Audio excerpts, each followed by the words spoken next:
Estai, pois, firmes na liberdade com que Cristo nos libertou, e não torneis a meter-vos debaixo do jugo da servidão. Eis que eu, Paulo, vos digo que se vos deixardes circuncidar, Cristo de nada vos aproveitará. Gálatas 5, versículos 1 e 2.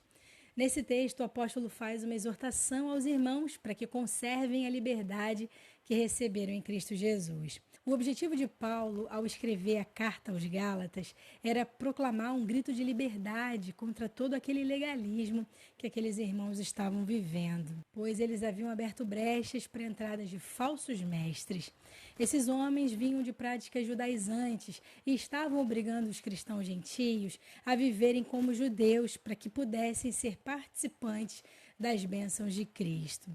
O texto fala especificamente sobre a circuncisão, que era uma prática realizada pelos judeus, uma pequena cirurgia feita no órgão masculino dos meninos para demonstrar que pertenciam ao povo de Israel. Essa prática foi estabelecida por Deus como um sinal da aliança com Abraão, indicando que sua descendência seria abençoada. Abraão, por ordem divina, circuncidou todos os homens de sua casa. Mais tarde, a prática tornou-se parte da lei mosaica, sendo obrigatória para todos os israelitas.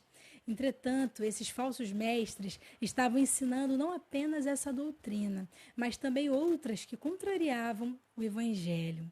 Quando Cristo veio ao mundo, cumpriu toda a lei. Sobre isso, Gálatas 4, versículos 4 e 5 diz: Mas, vindo a plenitude dos tempos, Deus enviou o seu Filho, nascido de mulher, nascido sob a lei, para remir os que estavam debaixo da lei, a fim de recebermos a adoção de filhos. O propósito de Jesus vir ao mundo foi nos resgatar das obras infrutíferas da lei, que não tinham poder para nos aperfeiçoar. Deus deu a lei para proteger o seu povo por causa da maldição da morte, que passou a imperar desde o pecado de Adão e Eva. No entanto, a lei por si só não transformava o coração do ser humano. Hebreus nos ensina que as obras da lei eram sombras das coisas futuras. Assim, quando Cristo, que era o corpo projetando essas sombras, se manifestou, a necessidade de praticar as obras da lei para alcançar a justificação foi anulada. Nossa justificação vem pela fé em Jesus e não por obras. Efésios 2, versículos 8 e 9 reforça essa verdade. Porque pela graça sois salvos, por meio da fé. E isso não vem de vós, é dom de Deus. Não vem das obras, para que ninguém se glorie. Com a vinda de Jesus, houve uma mudança no sacerdócio. E todos os que o recebem como Salvador e Redentor estão hoje debaixo de uma nova aliança. Não podemos mais nos prender ao jugo da servidão, pois Cristo nos libertou. Os falsos mestres da época estavam se filtrando na igreja da Galácia e corrompendo a doutrina de Cristo. Em Gálatas 5,9, Paulo alerta: um pouco de fermento leveda toda a massa. Ou seja, um pequeno desvio doutrinário pode ter um impacto devastador na igreja, gerando confusão e divisão. Esses mestres não apenas tentavam impor práticas judaizantes, mas também traziam influências das religiões pagãs da época, o que é muito pior, especialmente do panteão greco-romano, que dominava culturalmente aquela região. Quando analisamos esses fatos, percebemos que não são tão diferentes das situações que enfrentamos hoje. Ainda existem muitas práticas erradas dentro das igrejas, heranças da Idade Média, superstições misturadas com a verdade e um medo excessivo do sobrenatural. Isso leva as pessoas a cumprirem falsos deveres, confiarem em amuletos e acreditarem em mitos que se opõem à verdade do Evangelho. Bem, vou listar aqui as características dos falsos mestres que são bem evidentes neles.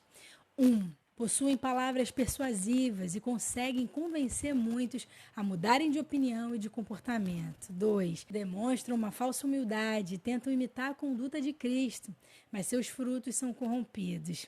3. Ensinam a adoração aos anjos, espíritos e forças da natureza, desviando a glória que pertence somente a Deus. 4. Pregam sabedoria humana, carnal e diabólica, sem fundamento na palavra de Deus. 5. Impõem regras rígidas sobre a alimentação e práticas corporais, como se isso garantisse espiritualidade. 6. Conduzem as pessoas ao erro e as afastam da verdadeira fé em Cristo. Essas regras parecem ter valor, como diz Colossenses 2:23, as quais têm, na verdade, alguma aparência de sabedoria, em devoção voluntária, humildade fingida e em disciplina do corpo, mas não são de valor algum, senão para a satisfação da carne. Ou seja, essas práticas não mudam o coração humano. Apenas Cristo pode nos transformar. Não podemos permitir que nada roube a liberdade que Ele conquistou para nós. Que você possa receber essa palavra e observar atentamente o que tem acontecido ao seu redor. O conhecimento da verdade não deve nos tornar arrogantes ou nos levar a confrontos desnecessários, mas sim a ensinar com mansidão e discernimento. Como diz 2 Timóteo 2:24, e ao servo do Senhor não convém contender, mas ser manso para com todos, apto para ensinar e sofredor. Diante de tudo que foi exposto, é fundamental que nos mantenhamos vigilantes quanto aos falsos ensinos que tentam se infiltrar no meio do povo de Deus. A salvação não vem por meio de práticas religiosas ou esforços humanos, mas unicamente pela graça, mediante a fé em Jesus Cristo. Quando tentamos acrescentar méritos próprios à obra da cruz, negamos a suficiência do sacrifício de Cristo e corremos o risco de cair no mesmo erro dos Gálatas. Devemos nos firmar da verdade e não permitir que filosofias humanas ou contradições sem valor eterno contaminem a nossa fé.